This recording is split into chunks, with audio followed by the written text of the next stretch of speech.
आहे मला माहित नाही. हा सरकारने चेक केलंय ते अतिशय नियमबाह्य पद्धतीत केलेलं आहे.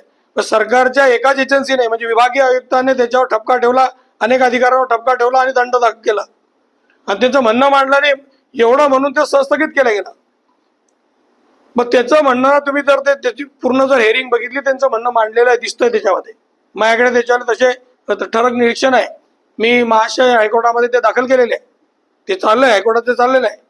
असं नाही की कोर्टात राजकारणाच्या माध्यमातून काही पॉलिटिकल लीडर लोकांनी अशा पद्धतीने इन्फ्लुअन्स केला आणि अधिकाऱ्यांना दबावात घेतलं आणि अधिकाऱ्यांनी ते करून टाकलं. तर आम्ही दुसऱ्याकडे दाद मागणं आमच्यासाठी कोर्ट आहे, आम्ही कोर्टात दाद मागतोच आहे.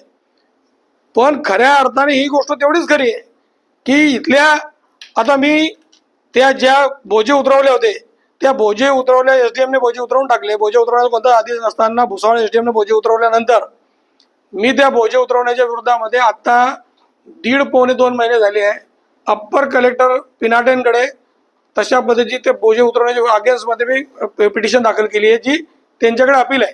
अजूनपर्यंत त्यांनी हेअरिंग लावलेली नाही, या क्षणापर्यंत हेअरिंग लावलेली नाही. हे चाललं काय आणि कोण करताय? मग मी सरकारमध्ये आहे, मला माहिती आहे मी सरकारमध्ये आहे, पण सरकार मग कोणासाठी करताय, कोणासमोर झुकताय? आणि इतकं सरकार सांगतं आम्ही पारदर्शी आहे, सरकार सांगतं की आम्ही चांगलं काम करतोय आणि मग तुम्ही चांगलं काम करताय तर 137 करोड रुपयाचा जो शासनाचा महसूल बुडवला त्या महसुलाच्या संदर्भामध्ये तुम्ही का इतक्या अशा पद्धतीत एखाद्याला मदत करताय? का तुम्ही 2-2 पत्र देताय? आता दुसऱ्या विभागीय आयुक्त म्हणजे संभाजीनगर विभागीय आयुक्तांची याच्यामध्ये नवीन चौकशी अधिकारी म्हणून नेमणूक केलेली आहे. याच्यामध्ये मला वेगळा वास येतोय की एका विभागीय आयुक्त म्हणजे छोटंसं पद नाही आहे.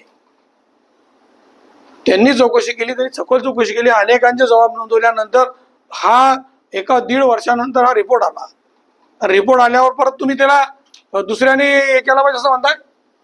कोर्टापर्यंत विषय केला, कोर्टाने विषय नाकारला की तुम्हाला म्हणणं मांडण्याचा अधिकार नाही, तुम्ही पहिल्यांदा 25% पैसे भरा आणि म्हणणं मांडा आणि लगेच शासन त्याच्यामध्ये पलटी मारत आहे.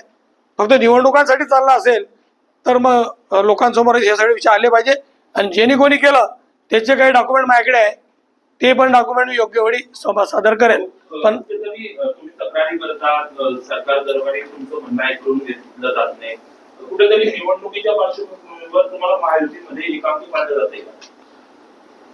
आता विषय कुठले घेऊन नका जाऊ.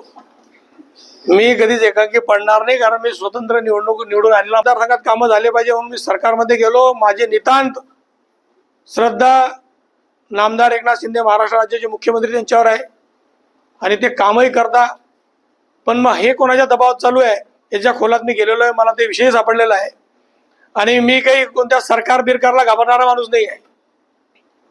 उद्याही निवडणूक मी तुमच्यासारख्या मतदारांच्या जीवावरच लढलो होतो, अपक्ष निवडणूक लढलो होतो आणि उद्याचं काय होईल याची मी काही चिंता करत नाही.